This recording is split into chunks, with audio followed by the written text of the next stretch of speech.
As the reshuffled government gets down to work, senior figures in the Labour Party meet to discuss the election of a new deputy leader to replace Angela Rayner. Good morning. Companies in the UK selling goods to customers in America are being hit by new taxes on small parcels. For UK companies selling goods to customers in the US, perhaps it's handbags or clothes valued at less than $800 and shipped over in a small parcel. Previously, there haven't been any import duties to pay, but now that exemption, it's been scrapped. The president believes it had put American companies at a disadvantage and allowed Chinese firms, for example, to ship out things like cheap fashion and electronics. So now imports valued at $800 or less, that's about £592, they'll no longer be duty-free. Instead, if you're a US customer shopping online for an item from Britain worth, say, £75, you could now have to pay about £30 on top just to cover the import duty.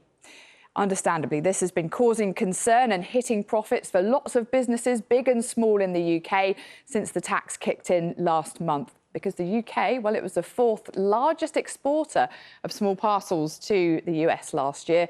Let's look at the Monday morning papers, shall we? And the Telegraph is leading with warnings from union chiefs who have vowed to fight for a workers' rights bill.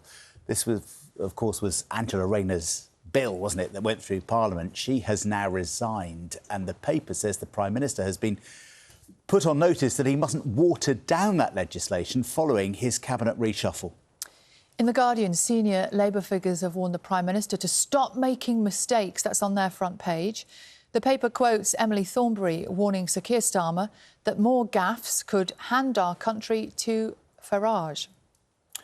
The Eye paper leads with government plans to fast-track the closure of migrant hotels. It comes after more than 1,000 people arrived in small boats on the new Home Secretary's first day in office. That was on Saturday.